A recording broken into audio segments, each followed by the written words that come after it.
What's going on, guys? So in this video, I'll be showing you guys how to set up Thinkorswim. The way I'm going to teach you today is just kind of would be I set up my own Thinkorswim. So every trader is different. If you don't like something or prefer something else, definitely feel free to switch it over to what best fits you as a trader. I'll show you what best fits me, just to help you kind of get started. So this is when you open up the Thinkorswim platform.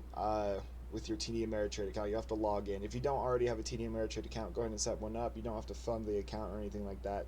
Thinkorswim is totally free to use. You just have to sign up with the broker, and then you can download the program. So once you download the program, log in. This is the screen you're gonna get to. We'll kind of go over the charts, how to set up your charts, make them look pretty, and then go over some indicators. Now, in the end, I'll show you what my setup looks like.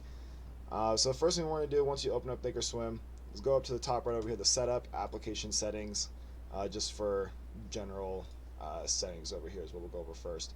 If you do plan on using Thinkorswim as a way to trade, like TD Ameritrade is your broker to use, the first thing you want to do is go to Active Trader. Make sure this AT order submission rate limit is at 0. I think it starts out at 500, but make yours 0.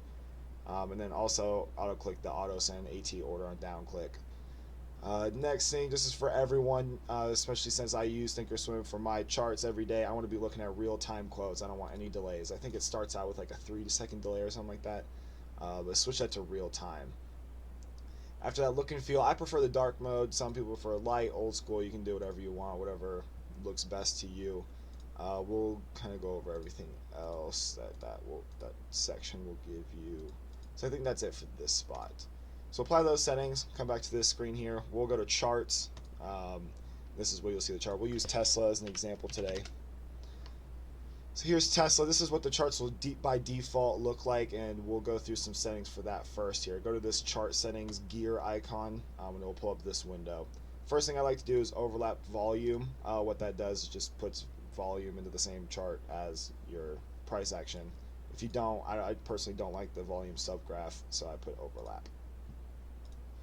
Next thing is the price axis. What this does is you can see there's not that much room up here. If there's a level that I'm looking at higher up, what this will give me the opportunity to do is to kind of see it up to 1,000 rather than only seeing up to like 950 or something like that. So I go 10% up and 10% down just to give me a little bit more cushion. Next thing is time axis. I don't like my bars pushed all the way to the right. I like to give myself a little bit of room. So I make it about 50 bars to the right, and then you can zoom in and out, scroll to the side if you want later on. Just kind of gives me flexibility. We'll go over time frames in a second. Appearance. I like the green candles to be filled. I don't personally know why they would start out with not filled, but they do.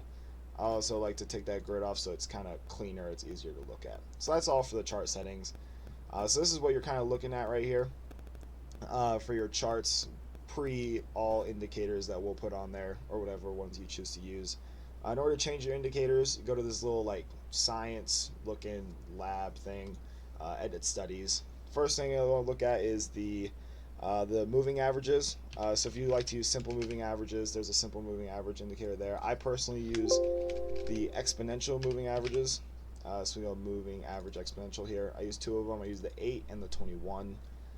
So the 8, click the settings here. You'll change the length. As well as the color. The 8, I use the 8 on bright blue, just kind of the default setting.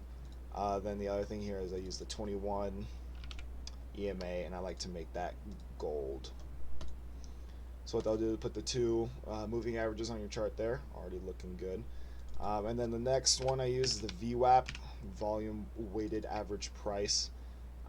By default, it'll have an upper and lower band. So I don't like those personally, so I go to lower band, uncheck the show plot, same thing here, make sure that's unchecked. We'll also make it a line in the beginning, because VWAP is something kind of different, it's stronger. I like to make it different than my moving averages just to make sure I'm recognizing that that is the VWAP, not something else. I also make my VWAP purple. You won't see the VWAP on a daily chart. You'll see it in the 5-minute chart, which we'll do here, I guess, right now. To change the time frame, go to this where it's a D right here. Go over to time frame. You'll have your favorites. But go to time frame. Go to intraday. Aggregation period. This is just like a certain candlestick is how much time. There's a 1-minute chart, pretty popular. 3-minute chart's pretty popular as well. I like to look at the 5-minute chart for when I'm trading intraday. doing some scalps and stuff, so I like to look at the 5-minute chart. So this is what the 5-minute chart will look like. You can see the view app is dotted. That's clearly different than a moving average. Before, if you have like a lower and upper plot, it'll look a little bit different. I personally don't like it, but just so you guys can see, that's what it will look like. But I don't want those. So boom, boom, apply that. So this is the chart that we're looking at. The next thing you kind of want to look at is the tools that's needed. In order to access the tools, if you have a mouse, you just click on your scroll wheel and this little menu will pop up. If you don't have one, that's okay. Go to the top right, go to drawings, drawing tools, and you see the same menu here. So the first one is the pan option. This will kind of give you the ability to move the charts around. You can change these to change the bar widths, or the lengths, I mean. Then this will give you the ability to kind of zoom in, and once you have the pan feature, you can kind of move it around. Like you want to look at just this, just that, whatever you want to do. To revert back to everything, just right click and go to auto zoom. It'll go right back to the beginning where it was. So the next thing we want to look at is the price level. This is a really important one because every morning when I send out my watch list in the Discord, I'll give you certain stocks and the price levels that we're looking at them for breaks. So once, say for example, I say Tesla over 840, I'll draw a line pretty close to the 840 line over here. If you right click this, edit the properties, you can change the exact value to be 840 on the dot. You can see over here I have the price actually right here. By default it won't be showing the price, but I like to show it on the right. So click show on the right and then save as a default. That way every time you don't have to change it to say on the right every single time. You just change the value. So hit OK, boom, 840. So Tesla over 840. If we wanted it to be over 835, just change this to 835. Hit OK, then boom, it'll snap to the 835 level. That way we can watch it like that. So that's a pretty important one. Right click these to remove the drawing. Next tool that's really important, I guess, is a trend line. We can see, like, maybe you're thinking Tesla's trading in this little zone right here, this little path here. If that's what the trend line tool will use. That wasn't really a good example, but there wasn't really that good of an example on here. Yeah. So once you get your setup in a way that you like, to save all like the chart settings and everything like that, all you do is go up to setup. You can save the workspace as. So if you were to have, I guess this is another way to open up multiple different charts. So this is one chart. If you want to go 1 by 2, you can have 2 different charts next to each other. A 2 by 1. The other one was 2 by 1. Sorry. This is a 2 by 2 chart. I personally look at 4 by 3, so I'm looking at 12 at a time. But once you have a certain setup that you like, go to save workspace as. Actually, we'll name this like tutorial. Wow. Tutorial, save it. Then this will be saved. So say you like change it on accident to 2 by 2. Oh, I want to go back to what I was at before. Once you click setup, the option will be here, tutorial. Let it set back up and it will be back to what you saved it as. Over here on the left side, you'll see your account info. I don't use Thinkorswim. I don't use TD Ameritrade as my broker, so my account has $0 in it, as you can see. Live news. I mean, I don't really care about live news from TD Ameritrade. I'm sure I could use this a lot better than I do. Close the Trader TV. You can have a watch list here. I don't care about a quick chart. To change these, you go right here to the bottom left. You can add, say you want another watch list.